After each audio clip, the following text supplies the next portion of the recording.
All right, so today I'm pretty excited to introduce Daniel Sinclair, who is the director of one of the amazing short films that is showing at CIFF this year called The Breakthrough. I'll just read the write-up that we have from CIFF here. It says, Jane and Teddy are on the brink of divorce, but when their marital problems come to a sticking point, they have an unexpected breakthrough. Greta Lee, Past Lives, and Ben Sinclair, HBO's High Maintenance, star in this outrageously dark and funny film that will have you questioning your own relationship issues. Before I launch in and talk about the two leads here who were phenomenal, I wanted to talk a little bit about your wife. And I know that is an odd way to Oh, start no, this, no. but It makes sense. your wife, Bridget Maloney, who is a talented filmmaker in her own right and actress, and I believe that she is also trained as a clinical psychologist. Bridget never got licensed as a therapist. She Mhm. does have a master's in it. And I believe when she was working on getting her hours to license, she did work with one couple, but in no Yeah. way did any of Bridget's work necessarily inform this short film. Yeah, I guess what I was going to ask is she served as an executive producer, but when you come forward potentially with this idea, look, there's this couple, their marriage is failing, they're seeking counseling. How was she involved in the process at all? Oh yeah, absolutely. Was as you said, we're both filmmakers, and we've been together a long time. So I would say even before we start writing anything, we usually pitch each other our ideas, right? So when I came up with the initial idea, and it really came, it was just it wasn't like it wasn't based on anything personal. Certainly like when the concept came to me, I was like, hey, this is a cool idea. And then I pitched it to her, and Bridget dug it. And it wasn't until, I mean, sitting down and writing it, we have a very healthy, we're happily married. We've been together married for 14 years. We've been together for almost 20 something years Oh, now wow. as a couple. So we've never experienced, in the short, the Teddy and Jane are at such odds. Their marriage is really falling apart. We've never been in that position. Uh, but I would say, I guess, as there were like small, as I started to flesh out the problems that the couple were having, I certainly was able to like touch upon, my life and our marriage. And just when you're in a relationship with anyone or a marriage with anyone, when you're sharing a life with someone, you're bound to have like challenges you have to like work through. So there were like some very small details, but a lot of people watch the short and they say, are you guys okay? Or like, I'm worried about, like, is this based on you, or is that you? Yeah. Is Dan Teddy? And the answer is no, but like they were very small. I was a reluctant composter for many years, despite its like obvious Yeah, environmental benefits. of So course. there's a hint of truth in there. In part, you want that so the characters seem believable and relatable, but it's not based on our marriage. Mhm. Yeah, and that kind of leads me into my next question. Obviously, these two characters, their marriage is struggling, and some of the issues are hyperbolized, right, for comedic effect. But at the same time, to your point, I felt as though I was relating to the things that were occurring, obviously not to the scale. And I think that's a pretty difficult task to take some absurd elements, but ground them in these characters that still remain relatable. Like, what was that process kind of balancing the absurdity with the like real grounded nature of these characters? Well, sure. So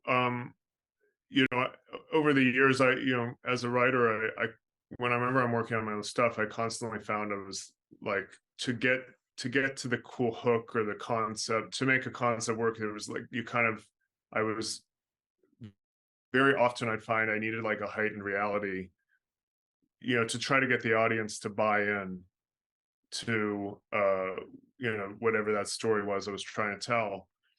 And as I've gotten older and wiser and just written more and worked more, you find that like it's really hard to bring audiences along unless they relate to what the characters are going through. So, um, I knew I had, I guess I'm trying to protect the twist here, but I knew I had a moment. Uh, I know I had a thing that I wanted to happen in their therapy session, and that it's pretty over the top, as you know. But before that moment happens, you really want to have the audience be in, sympathizing with these characters. And so to do that, it felt like you kind of had to ground their issues into some sort of realistic fashion, and as I said, like, there's a kernel of truth to everything Teddy and Jane are going through. I sympathize with both of them. I think there are parts of me in both of those characters. um and in the beginning, it's really a comedy, this movie, but it's kind of a tonal mashup, right? Mhm. And part of that is because for the first several minutes of the movie, I just was focused first and foremost on trying to make sure that like I've established these characters uh and their issues in a realistic fashion, whether or not it was funny, right? It was more important to me to make sure that like I'm buying into who these people are, I'm buying into what their issues are with each other. In a perfect world, as an audience member, I'm able to sympathize with what they're going through, and then things go off the rails. And hopefully, if I did my job correctly in the beginning of the movie, I was allowed, I had bought some what am I trying to say, but I bought a little leeway with the audience Mhm. and spiral out of control and Mhm. into a heightened state. Yeah, and I mean, I can only speak for myself, but I think that that's exactly what happened, right? I felt myself connecting to these characters, and then when that kind of twist uh, occurs, right, it was shocking, but it didn't force you out of the film, which is a challenge in itself. And I think obviously it goes without saying that this film is really rooted in the performances of the two leads. And we'll get to both of them. But first off, the male lead playing Teddy is Ben Sinclair, your brother. How did that come about? Did you write this with him in mind? Did it just happen naturally? What was that process like?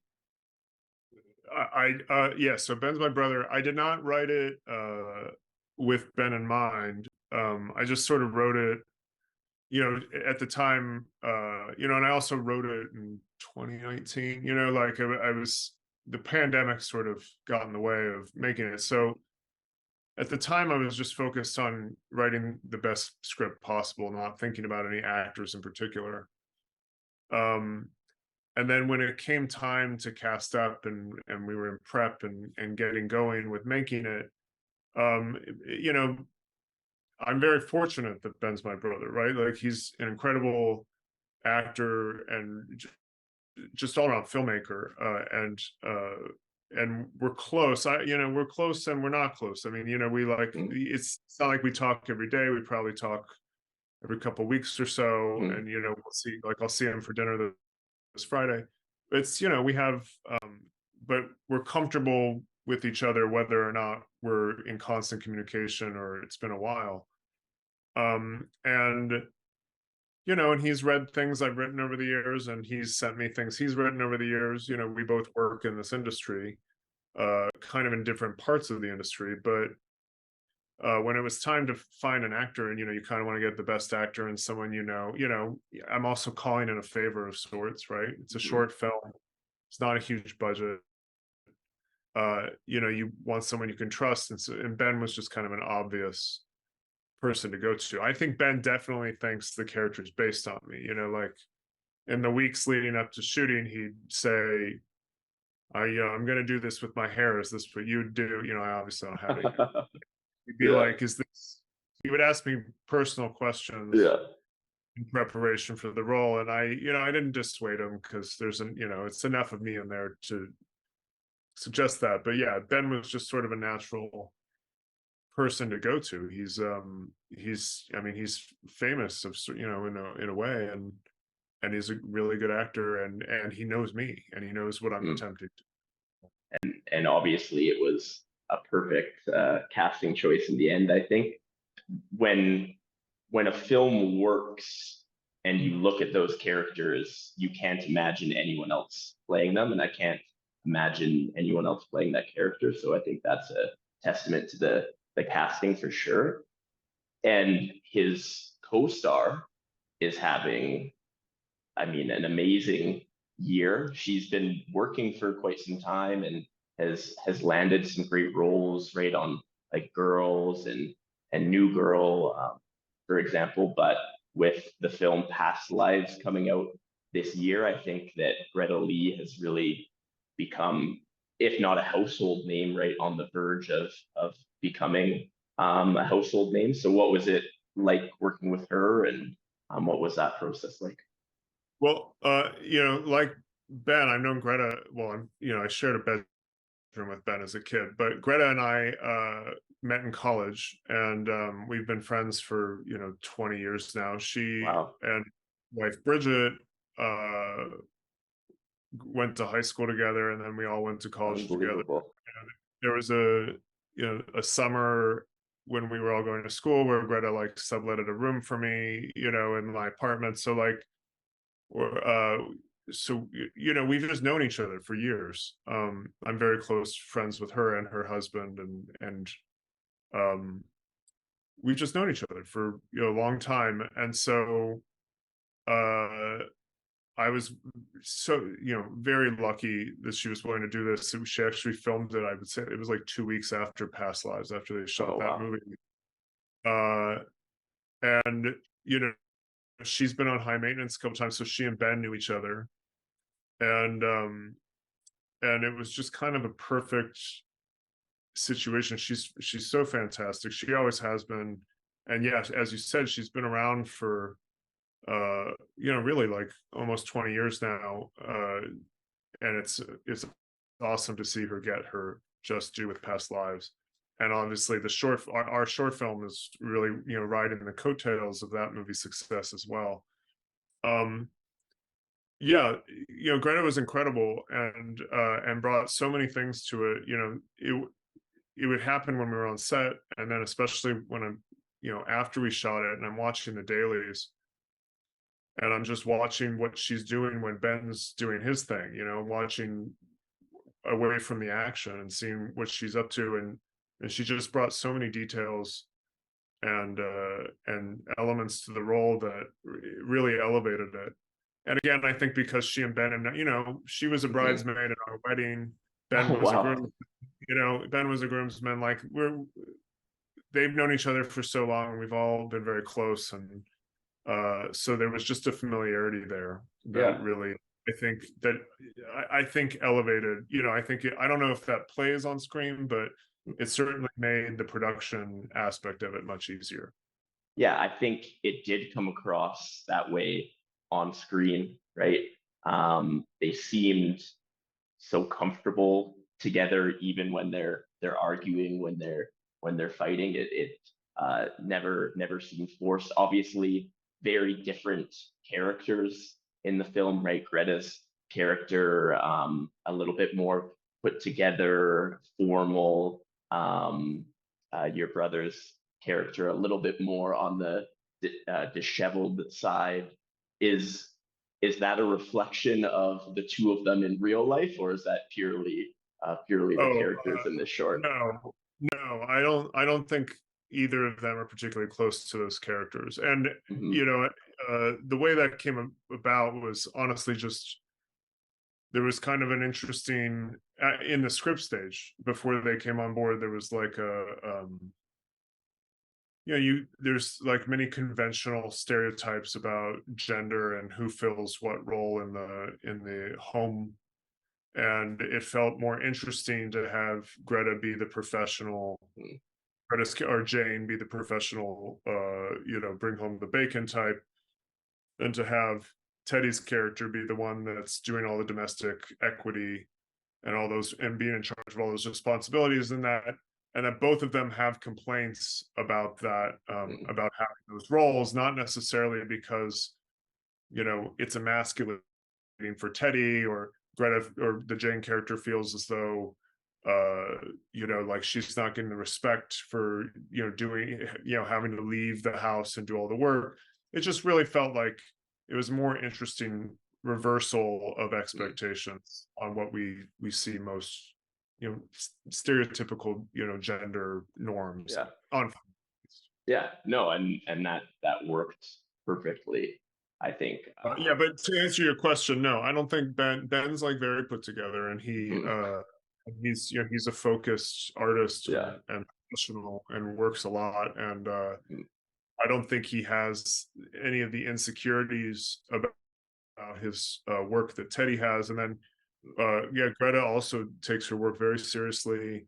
But she also is a mother of two children, and she's fabulous with them. And I see mm. it. It's like I don't think those two people suffer from the issues that Jane and Teddy Yeah. suffer from. Yeah. Which again is just a testament to their ability, right? When they're pulling from something so different, than who they are on a day-to-day basis. Yes.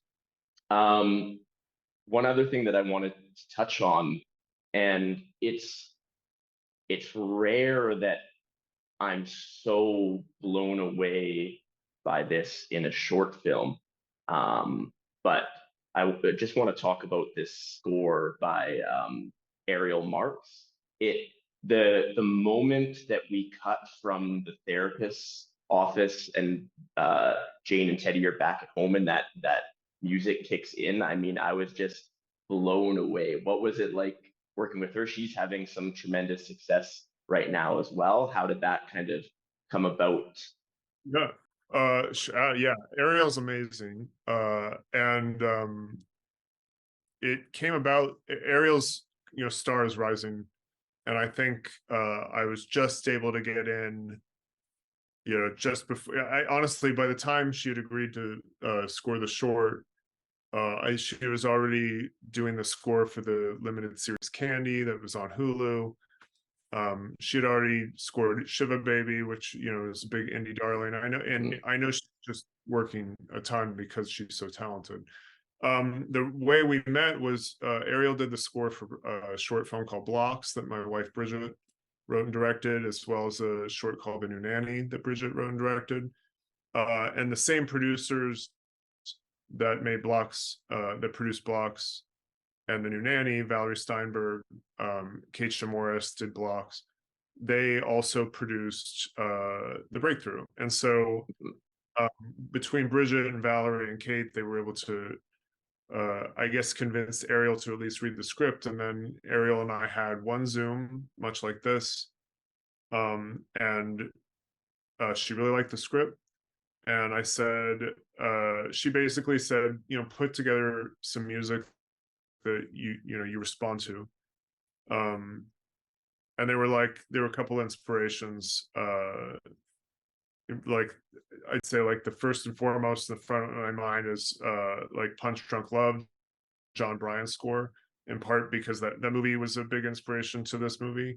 In part because of how it's a romance, it's a romantic film, but like there's a lot of tonal mashup elements. mm, It's sometimes thriller, sometimes it's just a straight comedy, mm, and P.T. Anderson, really blends those genres together. So I watched that when I was prepping this movie, and definitely wanted a kind of romantic waltz as there's kind of a fairy tale-ish element in the back half of this movie, and I wanted it to mimic that. So she wrote a waltz for that. But really, Ariel, like the cut you're referring to, there's a very hard cut from the first therapist's mm, office to back at home. You know, I put together a Spotify playlist and put in all the references and all the other music I'd listened to, and then Ariel, the day once she was finally able to was free in the post process, you know, whatever day it was, we just started emailing. She said, "Okay, I'm going to start, you know, I'm going to start working on the music cues," and then she'd send them to me one at a time, and it was fast. It would be like, you know, she'd send them. It'd be like over the course of 36 hours, she basically sent me a whole score. Wow. And I think she just is, you know, quick and had an idea of what she wanted to do.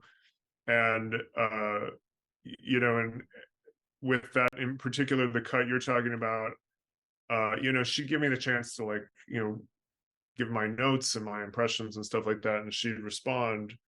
And we just did it all over email. And I think the noise you're talking about, which I knew wanted to be chaotic Mhm. and percussive, and, you know, have like kind of an edge to it because the couple are such afraid, their relationship is so frayed in that moment.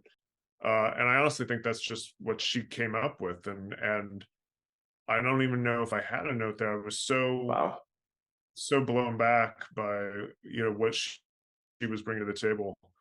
I remember at one point, there was a scene later in the movie that I thought, you know, she presented whatever what she had come up with, and I thought, you know, this might be a little too chaotic or discordant. And I asked her to give me some alternates, and then, you know, very quickly she whipped them up, and then I ended up being like, you know what, you were right the first time, and just went with what she had, you know, Yeah. which I'm was, you know, it's Ariel was so good, she made me realize when I'm wrong, you know. So I was so lucky she was willing to do it. And we had never met until Mm.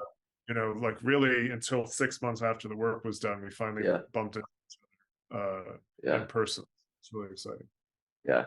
Oh, that's amazing. Uh, I agree I with you. Honestly, Yeah. that music ties the whole movie together, Mhm. and as often does in most things, but it also made the movie feel more like a film, you know. It was there's Yes.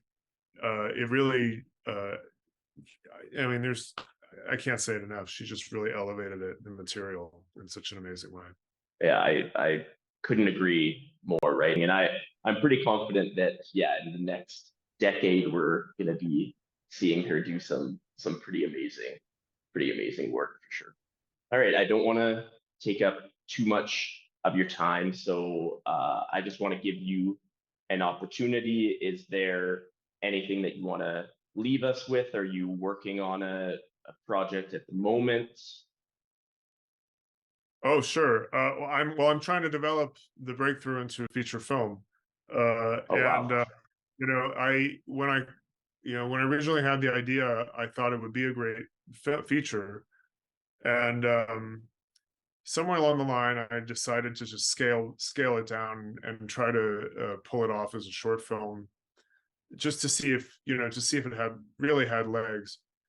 And yeah, I guess the idea now is, you know, it's having its life as a short. It's having a lot of success. I'm very, you know, just so thrilled it turned out this way. And so yeah, the last, you know, several months I've been working on fleshing out a feature film script, which has been a challenge only in that, you know, it it's not the short, you know, it's very much inspired, like a short and a feature, just, you know, you can't just stretch it out to 90 minutes and assume that everything will just be, you know, that you've got all your parts. More or less that's what you're trying to do, but I've had to remind myself that something doesn't have to happen at a certain point in time in a story just because that's the way it happened in the short, right? So it's been Mhm. a process just for me to uncouple myself with the short that I've now watched 150 times, Yeah. right? Yeah. And as I try to turn it into feature, and of course there's you know, the Writers Guild is on strike, I'm a member. You know, there's a lot of not only do I have to get the script and fighting shape and have it be a successful script. But there's a lot of hurdles in the industry to overcome before we can start thinking Mhm. about making it. So, but right now, that is my primary focus. Yeah. Is this movie, Yeah. just in a different format. Yeah, I mean, I can speak for myself. I would absolutely love to see this as a feature, but obviously there are a ton of challenges that lie ahead. But I think it could be an amazing feature for sure. Thanks. I'll try not to give up on it, and hopefully I Yeah, can. don't uh, please don't. Okay. Um, yeah, yeah. This random guy just told me not to give up, so Yeah. I'm gonna do it. No, no, yeah. Every little bit counts. Every bit, Yeah, you take yeah, what you get, you use that. yeah. Awesome. All right, so this was Daniel Sinclair. His short film, The Breakthrough, is playing at CIFF, the Calgary International Film Festival, Wednesday, September 27th at 6:30 p.m. And then it will also be available online, I believe, for CIFF ticket holders as well.